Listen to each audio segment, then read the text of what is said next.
Welcome to your chemistry classroom. प्यारे बच्चों, आज हम बात करने वाले हैं सॉल्युबिलिटी के बारे में।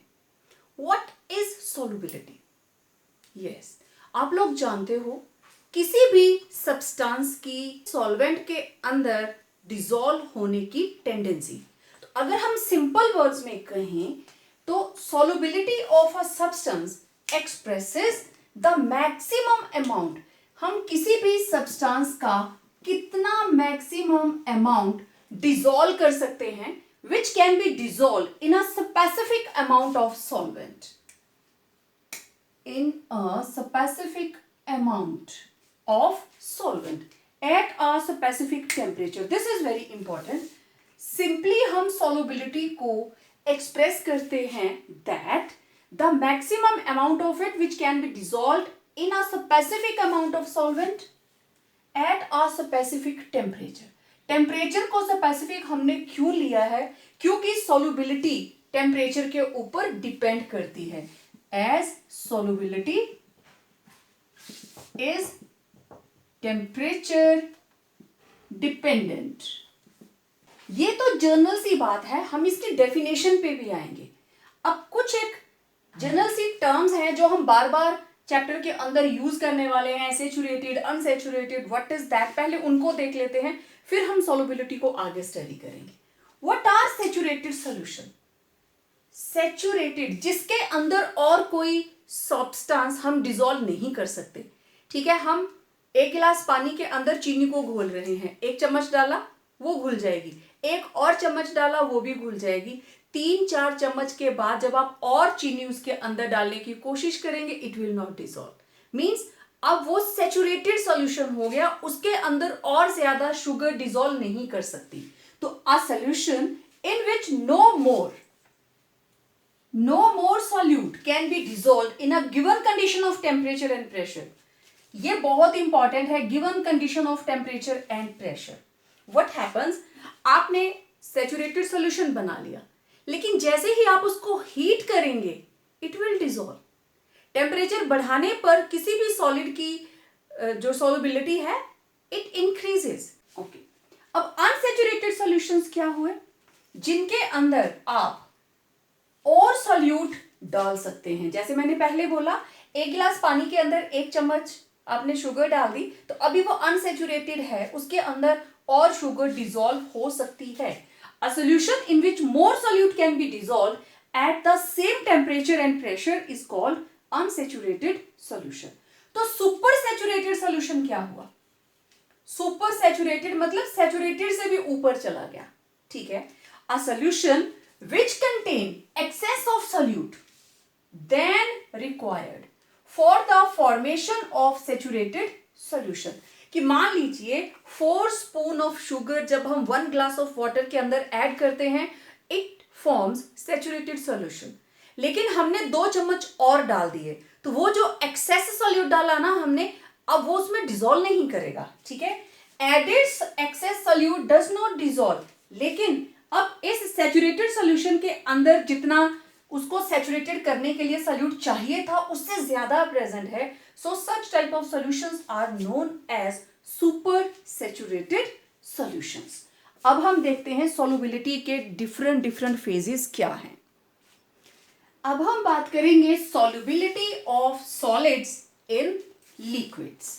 Okay, when a solid solute is added to the solvent, हम सॉलिड को लिक्विड में घोलने की बात करेंगे। पहले आप एग्जांपल ले सकते हैं, शुगर इन वाटर और sodium chloride, table salt in water.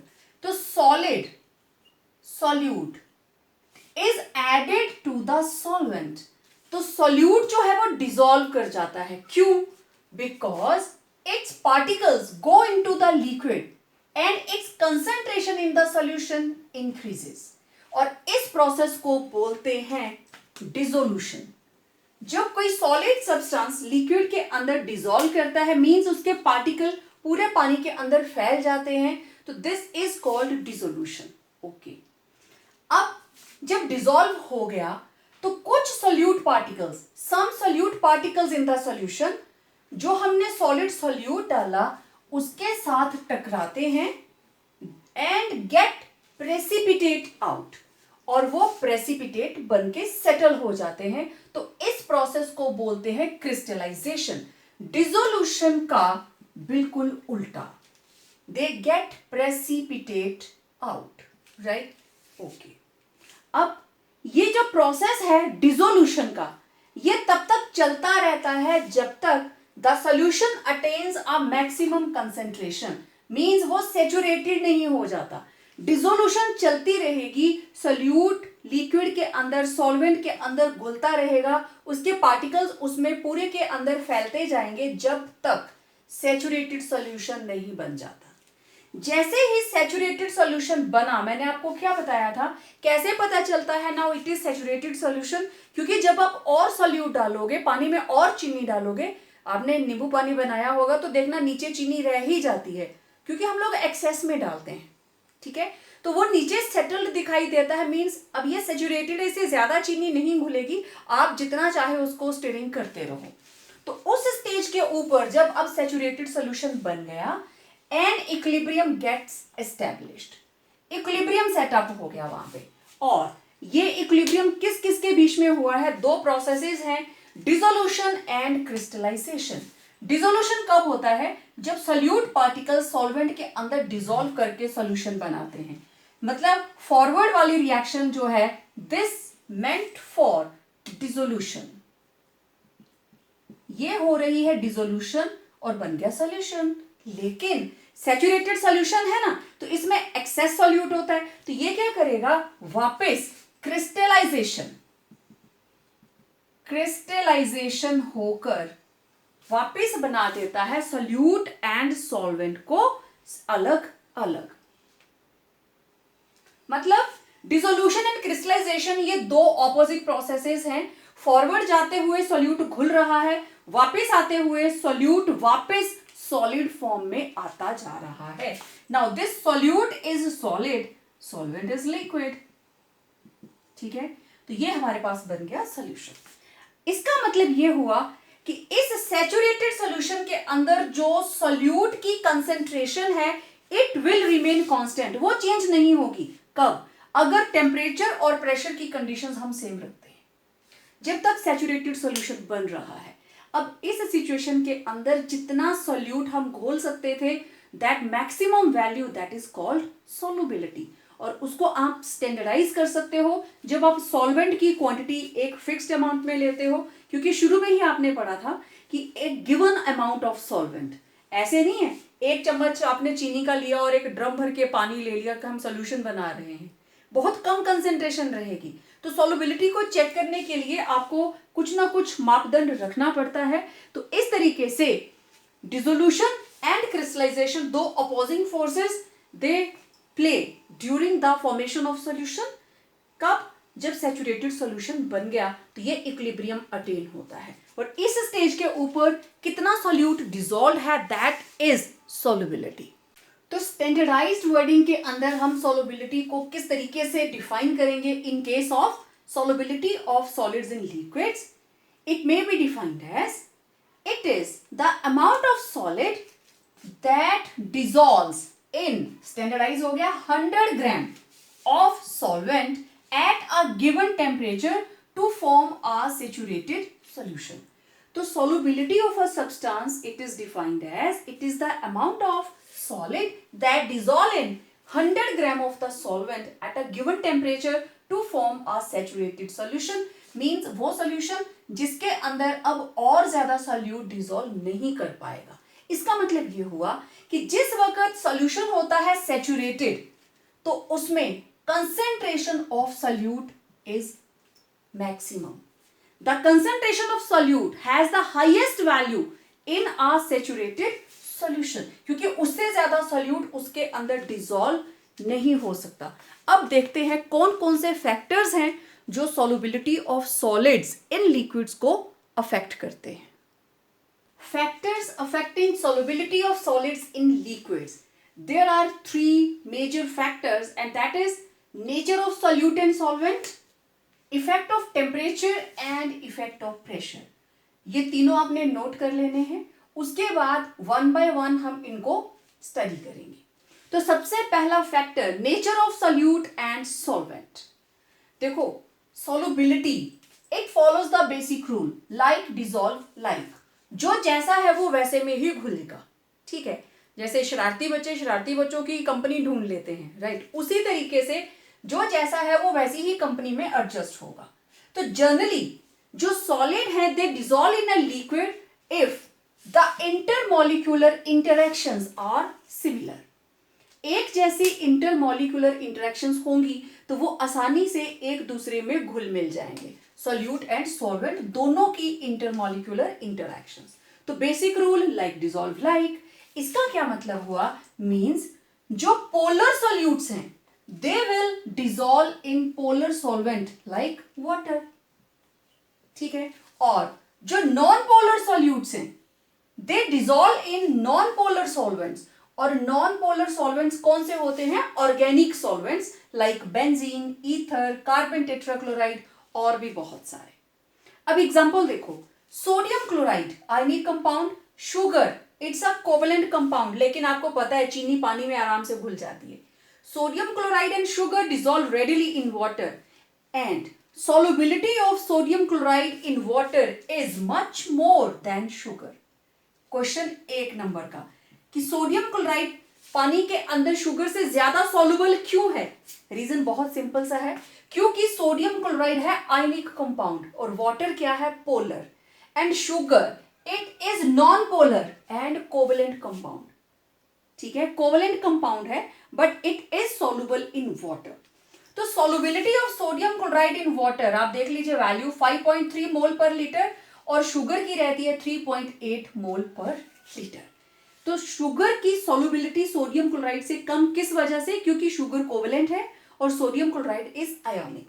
अब दूसरी तरफ हम बात करें नॉन पोलर कंपाउंड्स की, नेप्थलीन है, एंथ्रासीन है, now they are not soluble in water, ये पानी में नहीं घुलेंगे, दे डिसॉल्व इन बेंजीन, ठीक है। बेंजीन क्या है, ऑर्गेनिक कंपाउंड, लेकिन अब सोडियम क्लोराइड और शुगर को आप बेंजीन में घोलने की बात करें तो ये they do not, but sodium chloride and sugar do not, वो इसके अंदर बेंजीन के अंदर डिसॉल्व नहीं करेंगे। चलो एंथ्रासीन, बेंजीन ये चीजें हमारे घर में नहीं होती हैं, बट आप एक सिंपल सा एक्सपेरिमेंट करके देख सकते हो। सोडियम क्लोराइड पोलर में घुलेगा, ओके, पानी में डिसॉल्व कर दीजिए। अब नॉन पोलर कंपाउंड आपके किचन में रहता है, आप सरसों का ऑयल लीजिए, मस्टर्ड ऑयल, उसके अंदर नमक को घोलने की कोशिश करना, इट विल नॉट डिसॉल्व, क्योंकि तेल के अंदर वही चीजें घुलेंगी ऑर्गेनिक जिसकी इंटरमॉलिक्यूलर फोर्स ऑफ अट्रैक्शन उसके जैसी होगी, और पानी के अंदर वो चीजें घुलेगी जिसकी फोर्स ऑफ अट्रैक्शन पानी के मॉलिक्यूल जैसी होगी, पोलर। तो it was the reason, nature of solute and solvent, why they dissolve in particular liquid, like dissolve like को follow करेंगे, और intermolecular interaction की similarity is responsible for the formation of a solution। तो ये था nature। अब बात करते हैं effect of temperature की। तो देखिए temperature has a marked effect on the solubility of solid in a solvent and the solubility में इंक्रीज और डिक्रीज, ऐसा नहीं है सिर्फ इंक्रीज ही करती है या डिक्रीज ही करती है, या तो इंक्रीज करेगी या डिक्रीज करेगी। और हमारे पास ऐसे भी केस हैं कि सेम सॉलिड के अंदर कभी वो इंक्रीज करती है कभी वो डिक्रीज करती है। बहुत इंटरेस्टिंग है इफेक्ट ऑफ टेम्परेचर। तो देखिए मेरे पास एक एग्जांपल जिसमें ये इंक्रीज करने वाली है। देखो solubility of sodium nitrate, potassium nitrate, जितने भी आयोनिक कंपाउंड्स हैं, अमोनियम क्लोराइड है, KCl है, silver nitrate, potassium iodide, sodium chloride, increase with increase in temperature. इनकी solubility it increases with increase in temperature. एक एक नंबर के बहुत से क्वेश्चंस हैं। क्यों? Because dissolution process for these solutes is endothermic. जब इनको डिसॉल्व करते हैं they absorb energy, the process is endothermic in nature, delta H will be positive. तो सॉल्यूट कोई भी इनमें से ले लो, सोडियम क्लोराइड प्लस वाटर, तो हीट एब्सॉर्ब होगी, सॉल्यूशन बन गया। तो डिसोल्यूशन का प्रोसेस आगे जाते हुए delta H positive and crystallisation this is negative. अब लगाओ जरा इस पे Le Chatelier principle. According to Le Chatelier principle जब हम इक्विलिब्रियम की बात करते हैं, अगर इस सिचुएशन में टेम्परेचर बढ़ जाता है व्हाट विल हैपन, इक्विलिब्रियम कौन सी डायरेक्शन को शिफ्ट करता है, जिस डायरेक्शन में जाने पर उस एक्स्ट्रा टेम्परेचर को खत्म किया जा सके, इट मे कंज्यूम, और वो कौन सी रिएक्शन होगी, डेल्टा एच पॉजिटिव। यही टेम्परेचर को खाएगी ना, कंज्यूम करेगी, मतलब with increase in temperature endothermic reaction becomes faster. इस केस में okay, endothermic reaction becomes faster according to Le Chatelier principle. तो इस केस के अंदर वो एंडोथर्मिक रिएक्शन कौन सी है, forward direction, it is forward reaction. तो फॉरवर्ड रिएक्शन में क्या हो रहा है, डिसोल्यूशन हो रही है, that is process of dissolution increases, therefore solubility increases. Process of dissolution increases, therefore solubility of these solutes increases. ठीक है, अब नेक्स्ट एग्जांपल देखिए, solubility of lithium sulfate, cerium sulphate, sodium carbonate monohydrate. Sodium carbonate के साथ एक water molecule लगा है, decreases with rise in temperature. जैसे ही टेम्परेचर बढ़ता है तो इनकी सोलुबिलिटी डिक्रीज कर जाती है। रीजन, क्योंकि their process of dissolution it is exothermic, they are having delta H negative. Okay, according to Le Chatelier principle, increase in temperature will shift the equilibrium to the direction of endothermic reaction. Le Chatelier principle के हिसाब से जब भी temperature increase करेगा, equilibrium endothermic direction को ही जाएगा, क्योंकि वही उस एक्स्ट्रा टेम्परेचर को कंज्यूम कर सकती है। लेकिन इस केस में endothermic reaction is backward, it is backward in this case, therefore dissolution कम हो गई और क्रिस्टलाइजेशन ज्यादा हो गई। Therefore, dissolution decreases and crystallization increases. और अगर dissolution कम हो गई है, it means solubility decreases. तो ये तो वो केसेस थे जिसमें या तो बढ़ रही है या घट रही है। अब हम टेम्परेचर का एक और इफेक्ट देखते हैं जिसमें सेम सब्सटेंस के साथ डिक्रीज इंक्रीज हो रही है। अब स्पेशल केसेस देखिए, there are certain compound, sodium sulphate, ferrous sulphate, calcium chloride. इन केसेस में क्या होता है, एक पर्टिकुलर टेम्परेचर तक इनकी सॉल्युबिलिटी बढ़ती है और फिर वो कम हो जाती है जैसे जैसे हम टेम्परेचर आगे बढ़ाते हैं। तो इनका जो सॉल्युबिलिटी का कर्व है वो डिसकंटिन्यूअस होता है। रीजन बहुत सा सिंपल है, this is because of change in one solid form to another. इधर है हाइड्रेटेड सॉल्ट और इधर हो गया एनहाइड्रस। तो this is the transition temperature 32.8 degree Celsius. इसके नीचे इसकी सॉल्युबिलिटी कुछ और जैसी होगी और इस टेम्परेचर के ऊपर इसकी सॉल्युबिलिटी डिक्रीज कर जाएगी। सिमिलरली फेरस सल्फेट, इसके भी 7 वाटर मॉलिक्यूल हट जाएंगे। कैल्शियम क्लोराइड 2 वाटर मॉलिक्यूल हटेंगे तो 4 रह जाएंगे, फिर 2 हटेंगे तो सिंपली कैल्शियम क्लोराइड रह जाएगा। मतलब अगर आप इसको देखिए तो पहले ये कन्वर्ट होगा कैल्शियम क्लोराइड 4H2O, फिर ये कन्वर्ट होगा calcium chloride 2H2O and ultimately calcium chloride. तो एक सॉलिड फॉर्म से दूसरा, दूसरे में तीसरा, तीसरे से चौथा, तो अल्टीमेटली इनकी solubility it varies with increase in temperature. तो ये था effect of temperature, various irregularities. तो जनरली हम इसको कंक्लूड कैसे करेंगे, तो जनरली इसको अगर हम कंक्लूड करें तो सिर्फ 2 लाइनें आप लिखेंगे अगर एग्जाम के अंदर आता है। If the solute dissolves with absorption of heat, मतलब एंडोथर्मिक प्रोसेस है, ये रहा solute plus solvent, delta H is positive, means dissolution के लिए डेल्टा एच पॉजिटिव और क्रिस्टलाइजेशन के लिए क्या होगा, डेल्टा एच नेगेटिव। ठीक है, तो अगर solute dissolves with the absorption of heat, solubility increases with increase in temperature, क्योंकि ली-जैक्लियर प्रिंसिपल इक्विलिब्रियम को फॉरवर्ड को शिफ्ट करेगा। और एक्सोथर्मिक केस के अंदर देखें, if the solute dissolves with evolution of heat, means process is exothermic, then solubility decreases with increase in temperature, क्योंकि temperature बढ़ाएंगे तो कौन सा प्रोसेस फास्ट होता है, यस एंडोथर्मिक, और यहाँ पे वापसी वाला प्रोसेस जो हो वो एंडोथर्मिक होगा। ये चीजें हमने पहले बहुत ज्यादा डिटेल में लिखी हैं, लेकिन एग्जाम में अगर इफेक्ट ऑफ टेम्परेचर आता है तो आपको सिर्फ इतना लिखना है। इससे पहले जितनी भी एक्सप्लेनेशन है that meant for your knowledge and many 1 mark questions जो वहां से पूछे जा सकते हैं, टाइम टाइम पे मैंने आपको नोट करवाए हैं। अब देखते हैं effect of pressure. Effect of pressure की बात करें तो आपको पता है solids and liquid they are very less compressible. इसका मतलब effect of pressure it is negligible, हम इसको इग्नोर कर सकते हैं। मींस बहुत ही कम इंपैक्ट रहता है प्रेशर के चेंज का in solubility of solids in liquids. अब बात करते हैं solubility of gases in liquids. ये चीजें आपने अपनी नॉर्मल लाइफ के अंदर देखी होती हैं। आप लोग सॉफ्ट ड्रिंक पीते हो और उसमें पानी के अंदर कार्बन डाइऑक्साइड डिसॉल्व की होती है अंडर हाई प्रेशर, तो that is also known as carbonated water. जो पानी आप लोग पीते हो it contains quite amount of oxygen dissolve in it, क्योंकि अगर आप बॉइल्ड वाटर पीते हो, गर्म पानी पीते हो, तो उसका टेस्ट अलग होता है, टेस्ट लाइक फ्लैट। लेकिन ठंडे पानी के अंदर सॉल्युबिलिटी ज्यादा हो जाती है, टेम्परेचर कम है तो गैस ज्यादा डिसॉल्व रहती है। हम लोग बात कर रहे हैं solubility of gases in liquids. तो many gases dissolve in liquid to form homogeneous solutions. The natural water contains dissolved oxygen which is vital in sustaining all aquatic life in lakes, ponds, rivers, sea, etc.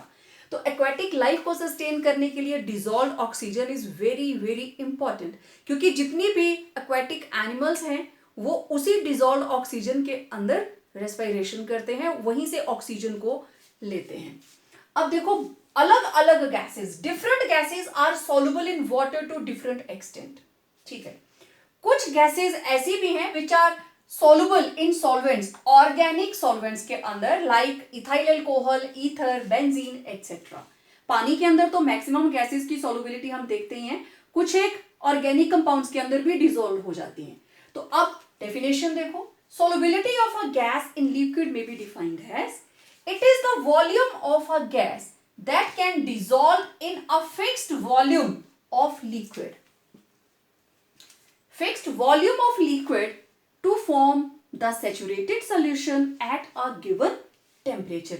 कितने litre liquid के अंदर आपने कितना volume gas का dissolve किया है to form saturated solution at a given temperature, it is known as solubility of gas in liquid. It is expressed in the terms of molarity and mole fraction of gas. हमें calculate करना हो कितनी gas इसमें dissolve है तो आप इन दो concentration terms को यूज कर सकते हैं। अब देखिए factors affecting solubility of gases in liquids. Again nature है, टेम्परेचर है और प्रेशर, तीन फैक्टर्स की हम बात करेंगे। नेचर के अंदर क्या चीज आएगी? Again molecular interaction. Solubility of different gases in the same solvent varies considerably. देखो एग्जाम्पल देखो, gases like oxygen, nitrogen, hydrogen, helium, they dissolve in water to less extent. ये पानी में नहीं घुलती हैं ज्यादा, लेकिन ammonia, sulphur dioxide, hydrogen chloride gas, they are highly soluble in water due to chemical reactions. ये वाली गैसेस पानी के साथ केमिकली रिएक्ट करती हैं टू फॉर्म, अमोनिया वाटर के साथ कंबाइन करके बनाता है ammonium hydroxide. Hydrogen chloride gas water के साथ रिएक्ट करके बना लेती है hydrochloric acid. Sulphur dioxide dissolves in water to form sulphurous acid. तो this is ammonium hydroxide, this is hydrochloric acid, this is sulfurous acid.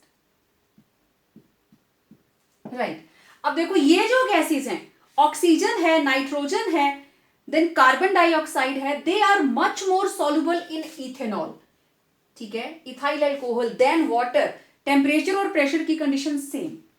दूसरी तरफ अमोनिया है, हाइड्रोजन सल्फाइड है, दीज आर लेस सॉल्युबल, ये ऊपर वाली इथेनॉल में घुलती हैं, these are less soluble in ethanol than water at the same temperature and pressure. Thus, the most soluble gases are those which chemically react with solvent. कौन अच्छी तरह से liquid के अंदर डिसॉल्व हो सकती है गैस? वही जो उस लिक्विड के साथ केमिकली बाइंड कर जाए। जैसे इधर ammonia is highly soluble in water, hydrogen chloride gas is highly soluble in water, sulfur dioxide gas is highly soluble in water, क्योंकि ये सारी की सारी वाटर के साथ केमिकली रिएक्ट करके और कंपाउंड्स बना लेती हैं।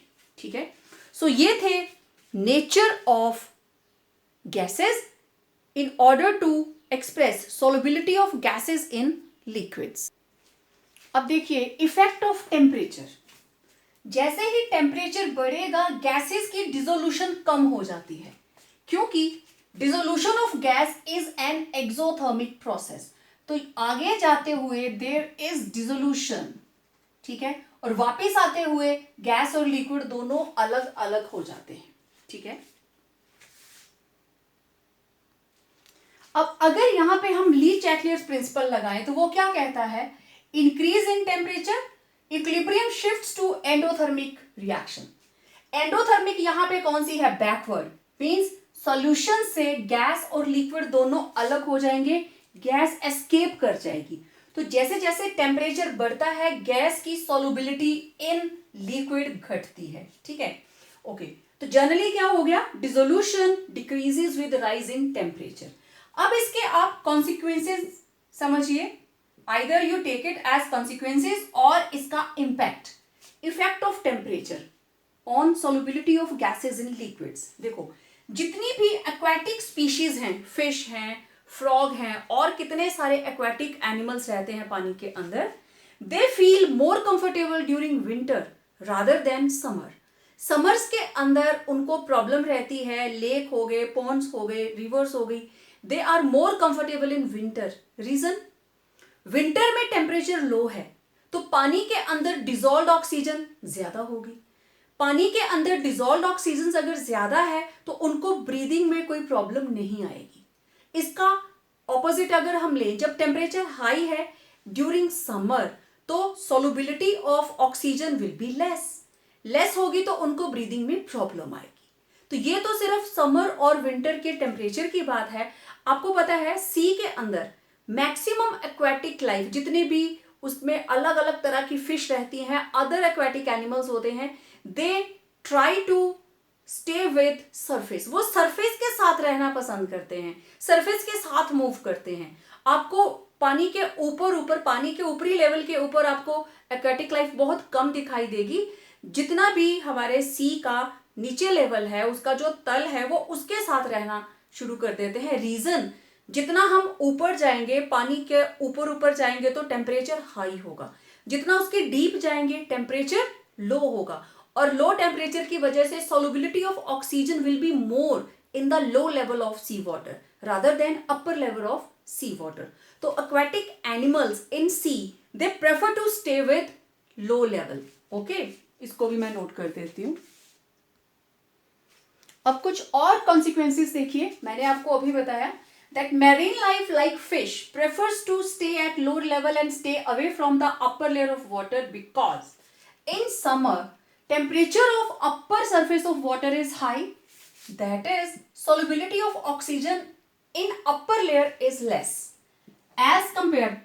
At the same time temperature of lower level of sea water is low, therefore solubility of oxygen is more. इसलिए फिश समुद्र तल के साथ चलती हैं.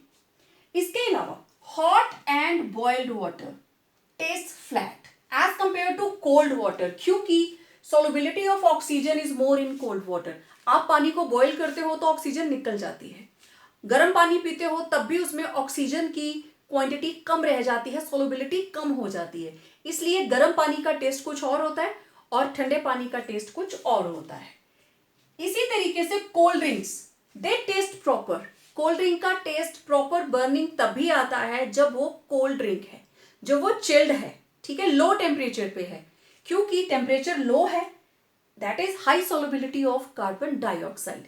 जैसे ही टेम्परेचर बढ़ेगा सॉल्युबिलिटी ऑफ कार्बन डाइऑक्साइड कम हो जाएगी, तो उस वजह से कोल्ड ड्रिंक का टेस्ट प्रॉपर नहीं आएगा. अब देखिए effect of pressure. Solubility of a gas increases with increase in pressure. Under normal pressure, the number of gas molecules entering the solution is equal to number of dissolved molecules leaving the solution phase. देखिए, जिस वक्त हम dissolution की बात कर रहे हैं, solubility की बात कर रहे हैं, मैं आपको यहाँ पे एक थोड़ा सा डायग्राम बना के समझाने की कोशिश करती हूँ. देखिए इस कंटेनर के अंदर we are having a solvent, let it be water, और इसके ऊपर गैस के मॉलिक्यूल्स, राइट, और ये गैस के मॉलिक्यूल्स पानी के अंदर भी डिसॉल्व है, ठीक। ये नॉर्मल प्रेशर है कि आपने एक गिलास में पानी डाला और टेबल पे रख दिया, किचन में, बाहर, कहीं पे भी रख दिया, क्योंकि पूरे एटमॉस्फेयर का प्रेशर सेम लग रहा है, दैट इज 1 एटमॉस्फेरिक प्रेशर। तो यहां पे नॉर्मल कंडीशंस में हो सकता है 2 मॉलिक्यूल सॉल्यूशन में से बाहर जा रहे हैं और 3 मॉलिक्यूल सॉल्यूशन के अंदर आ रहे हैं, लेकिन अभी नंबर बराबर नहीं हुआ। इक्विलिब्रियम कब आएगा? जब अंदर आने वाले भी 2 होंगे, बाहर जाने वाले भी 2 होंगे। नॉर्मल प्रेशर के ऊपर number of gas molecules entering the solution are same और is equal to number of dissolved molecules. ये देखो, डिसॉल्व्ड मॉलिक्यूल्स बाहर जा रहे हैं, सॉल्यूशन फेज से बाहर जा रहे हैं। तो जिस वक्त हम प्रेशर बढ़ाएंगे, यहां इक्विलिब्रियम आ गया ना, तो दिस इज सोलबिलिटी। जैसे ही हमने प्रेशर बढ़ाया, ये गैस मॉलिक्यूल्स, अब हमने प्रेशर बढ़ा दिया, ये गैस मॉलिक्यूल्स नजदीक नजदीक आ गए, क्योंकि कंटेनर का वॉल्यूम कम हो गया, प्रेशर बढ़ा, यहां पे गैस ज्यादा इकट्ठी हो गई, तो ज्यादा मॉलिक्यूल जो है वो लिक्विड के या वाटर के अंदर जाएंगे। तो as the pressure increases by compressing the gas to a smaller volume, it increases the number of gas molecules per unit volume. अब थोड़ी सी जगह में नंबर ऑफ गैस मॉलिक्यूल्स ज्यादा हो गई। As a result more molecules will striking the surface of liquid, water के surface के ऊपर ज्यादा मॉलिक्यूल स्ट्राइक करेंगे और डिसॉल्व होते जाएंगे। इस तरीके से solubility of gas it will increase until a new equilibrium is attained। जैसे पहले था ना, पहले वाली सिचुएशन के अंदर आपने देखा था ओपन कंटेनर था, तो जितने मॉलिक्यूल अंदर थे बाहर थे, तो अगर 2 अंदर आ रहे थे तो अंदर से 2 बाहर जा रहे थे। लेकिन अब हमने क्या किया, हमारे पास न्यू सिचुएशन क्या आई, हमने गैस का वॉल्यूम घटाया है। और किस तरीके से, ये हमारे पास लिक्विड था, अब हमने यहां पे पिस्टन लगा दिया, ठीक, पिस्टन मूव किया, तो जैसे ही इसके ऊपर प्रेशर लगा, let it be the new position, अब गैस मॉलिक्यूल्स बिल्कुल नजदीक नजदीक आ गए, इस लिक्विड के सरफेस के ऊपर स्ट्राइक करेंगे तो ज्यादा डिसोल्यूशन होनी शुरू हो जाएगी। तो यही हमने यहां पे लिखा है। पहले वाली सिचुएशन नॉर्मल, जैसे ही प्रेशर बढ़ता है, जगह कम हो गई, वॉल्यूम कम हो गया, ज्यादा से ज्यादा मॉलिक्यूल जो लिक्विड का सरफेस है उसके ऊपर टकराएंगे, क्वाइट ऑब्वियस डिसोल्यूशन बढ़ जाएगी। और इस प्रोसेस को हम यूज करते हैं सॉफ्ट ड्रिंक्स के अंदर। जब सॉफ्ट ड्रिंक की फिलिंग होती है तो उसको इसी तरीके से हम अंडर प्रेशर कार्बन डाइऑक्साइड को उसके अंदर डिसॉल्व करते हैं, ठीक है। अभी हम हाई प्रेशर की बात कर रहे थे। ये रहा लिक्विड, ओपन, लिक्विड के अंदर नो डाउट यहां पे गैस मॉलिक्यूल्स हैं और गैस मॉलिक्यूल्स यहां पे भी थे, अभी देखो दूर दूर थे। हमने यहां पिस्टन लगा दिया, सेकंड सिचुएशन के अंदर हमने यहां पिस्टन लगाया और देखो ये था पहले वाला वॉल्यूम, अब ये न्यू वॉल्यूम आ गया, it was V1 it is V2। अब जितने भी मॉलिक्यूल्स थे वो सारे के सारे इस जगह पे आ गए। ये था वाटर का सरफेस, ये लोग सरफेस के ऊपर टकराएंगे और ज्यादा से ज्यादा मॉलिक्यूल टकराएंगे, प्रेशर ऊपर से बढ़ेगा तो ये मॉलिक्यूल आगे कहां जाएंगे, क्वाइट ऑब्वियस लिक्विड के अंदर ही जाएंगे।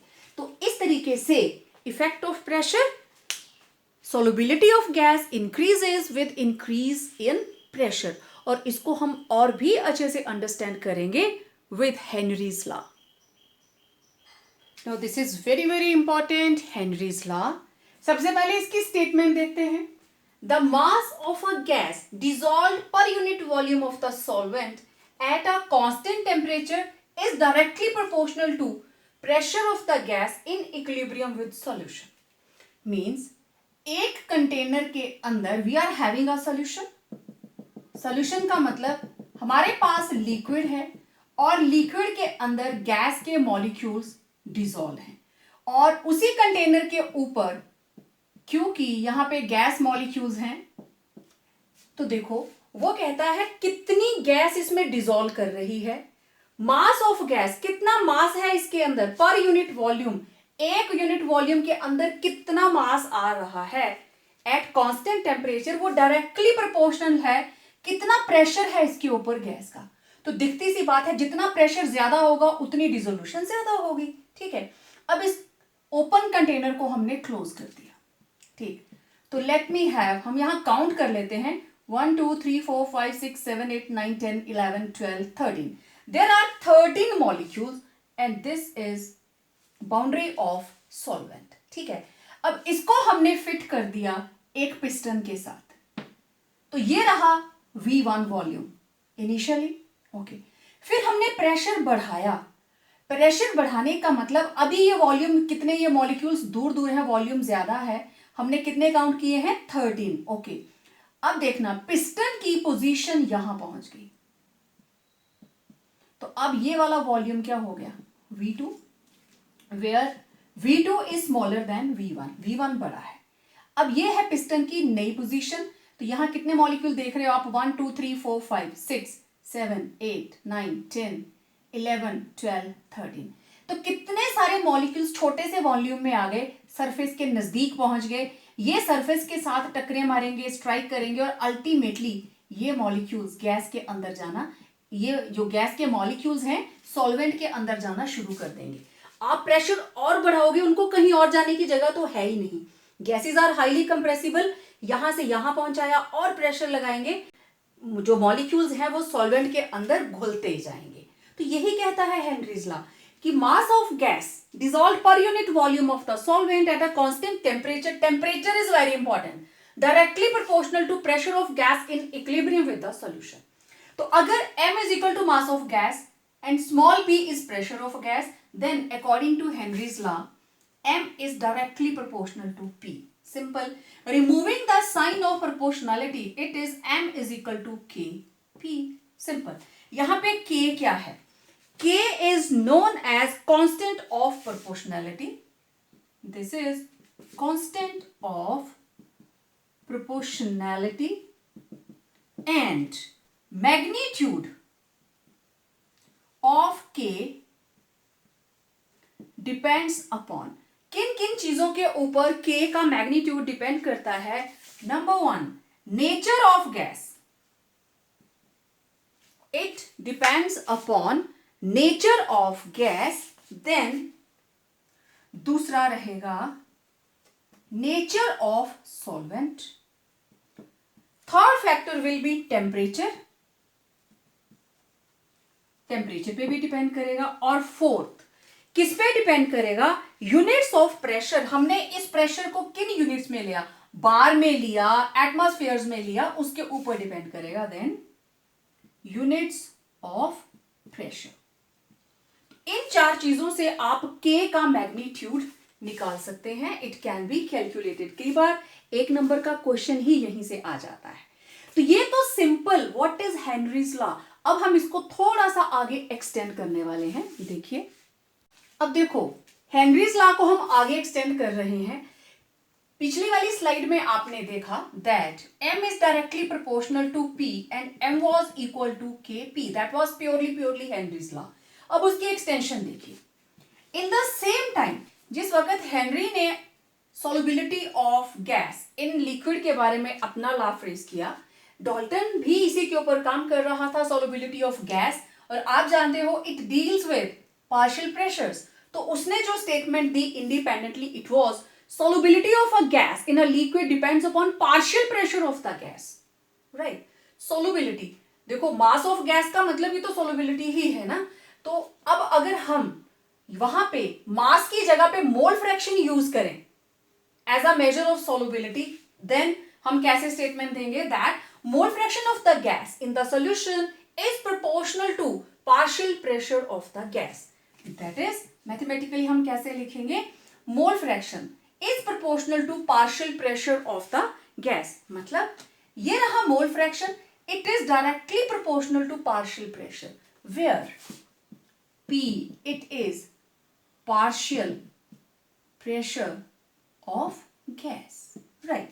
Okay, removing the sign of proportionality, हम proportionality के साइन को हटा के यहां पे लिखेंगे k डैश p, क्योंकि k हम पहले ले चुके हैं constant of proportionality in case of Henry's law. तो यहां पे P किसके बराबर आएगा? P को हम यहीं रखें तो it will be equal to P will be equal to 1/k dash into X. K इधर आ जाएगा। अब ये जो 1/k डैश है it is again equal to one more constant that is KH, where KH it is Henry's constant. This is known as Henry's constant. तो क्या आया हमारे पास? यहां पे वैल्यू पुट करेंगे तो we get P is equal to KHX। ये statement हमने यहां पे डिराइव करनी थी। P equal to KHX where KH is Henry's constant. तो अब अगर हमें इसको फिर से डिफाइन करना हो, 1/constant is equal to another constant, तो अब यहां पे डेफिनेशन जो है that is in terms of mole fraction. तो उसको हम कैसे लिखेंगे? अब हमें डिफाइन करना है हेनरीज लॉ को, जो डेरिवेशन आपने यहां पे की।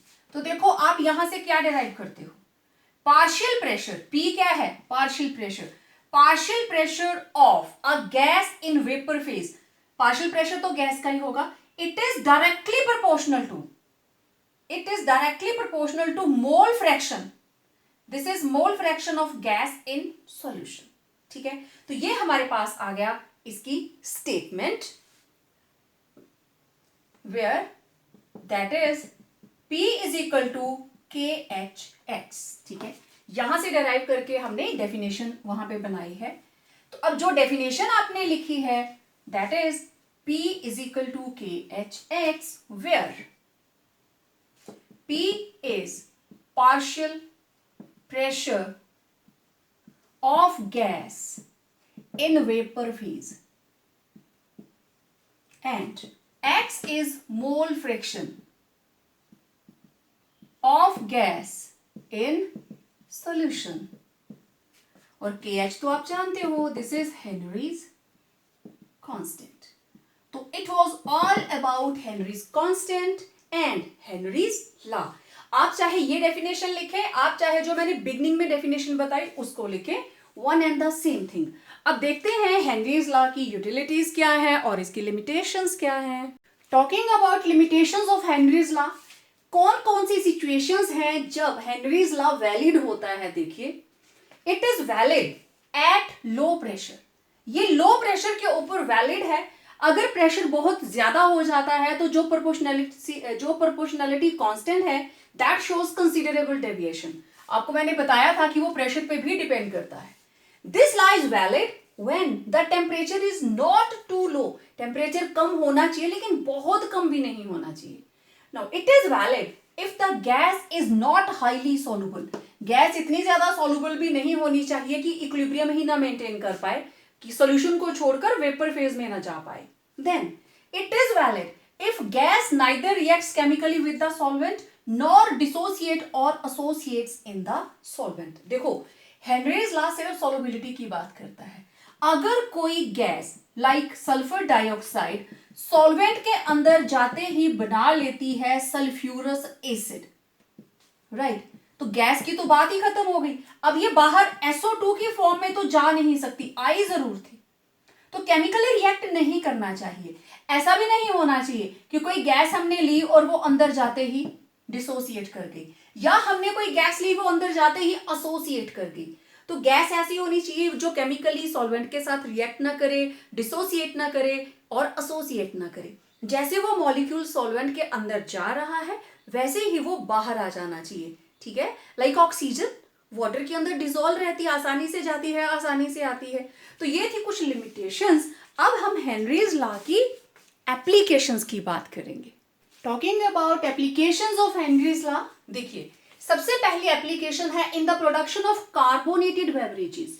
अपनी डेली लाइफ में आपने कितनी सारी ऐसी बेवरेजेस देखी हैं, आपने कोल्ड ड्रिंक्स देखी हैं, पीते भी हैं, सोडा वाटर है, बियर है, शैंपेन है, ये सारी की सारी बॉटल्स सील की जाती हैं अंडर हाई प्रेशर। तो जब भी इनकी बॉटल को भरा जाता है अंडर हाई प्रेशर, इसको भर दिया, ठीक है, तो इसके ऊपर थोड़ी सी जगह आपने देखा होगा खाली होती है, उसमें एयर का प्रेशर रहता है बहुत ज्यादा।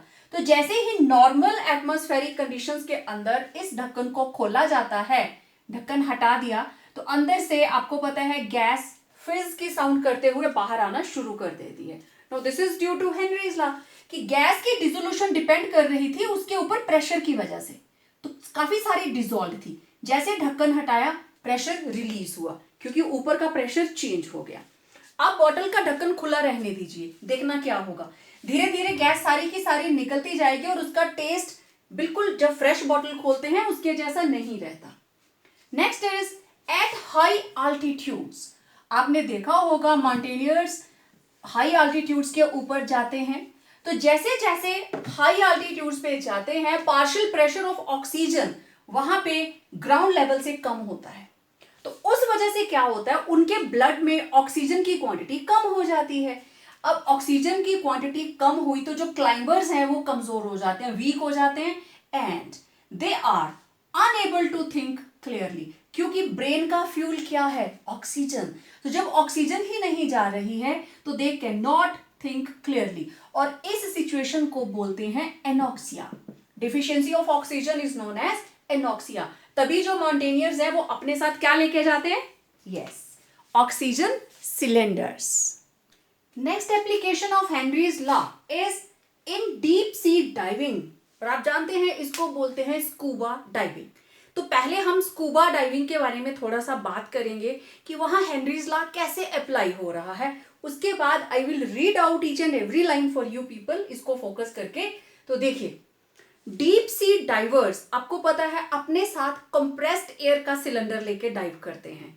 आपने बहुत सारी डॉक्यूमेंट्रीज देखी होंगी टीवी पे या नेशनल ज्योग्राफिक चैनल पे या डिस्कवरी पे, नहीं देखी है तो जरूर देखना स्कूबा डाइविंग, ठीक है। तो व्हाट हैपन्स, ये जो कंप्रेस्ड एयर लेकर वो लोग डाइविंग करते हैं उसके अंदर होती हैं दो गैसेस, नाइट्रोजन एंड ऑक्सीजन। अब देखो, ऑक्सीजन हमारे ब्लड के अंदर जितनी भी जाए हमें कोई प्रॉब्लम नहीं है, लेकिन हमारी बॉडी नाइट्रोजन को एक्सेप्ट नहीं करती है। अब वो कॉम्पोजिशन जो डाइवर्स लेके जा रहे हैं उसमें दो चीजें हैं, नाइट्रोजन एंड ऑक्सीजन। तो नॉर्मल एटमॉस्फेरिक प्रेशर पे, नॉर्मल कंडीशंस में ब्लड के अंदर नाइट्रोजन की सॉल्युबिलिटी बहुत कम होती है।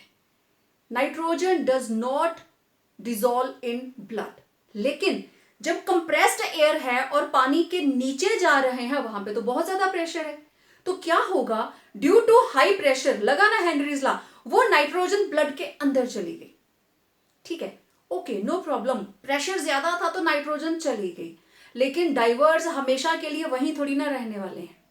तो जैसे ही डाइवर्स सरफेस के ऊपर आते हैं, अब प्रेशर कम हुआ तो गैस मॉलिक्यूल्स बाहर आने शुरू हो जाएंगे, तो नाइट्रोजन भी बाहर आना शुरू करती है। लेकिन प्रॉब्लम क्या है, नाइट्रोजन का साइज बड़ा है, जैसे ही वो वापिस आने की कोशिश करती है, जैसे वो कोक पेप्सी की बोतल से बबल्स आते हैं ना, उसी तरीके से ब्लड के अंदर भी बबल्स बनने शुरू हो जाते हैं। बबल बन गया तो वो क्या करेगा, जो हमारी कैपिलरीज के अंदर, हमारी वेन्स के अंदर, आर्टरीज के अंदर ब्लड फ्लो कर रहा है उसको रिस्ट्रिक्शन नहीं हो जाएगी, बबल्स आ गए ना बीच में, तो they will restrict the flow of blood. इतना ही नहीं, इवन कैपिलरीज जो छोटी छोटी हमारी आर्टरीज होती हैं, स्मॉल स्मॉल, जिसमें ब्लड फ्लो करता है, इसकी वजह से जब नाइट्रोजन बाहर आने के लिए भागती है, क्योंकि प्रेशर रिलीज हो गया ऊपर से, पहले तो प्रेशर ज्यादा था तो it was in soluble form, pressure हट गया तो इट विल कम आउट, क्योंकि नॉर्मली इसकी सॉल्युबिलिटी ब्लड में तो है ही नहीं।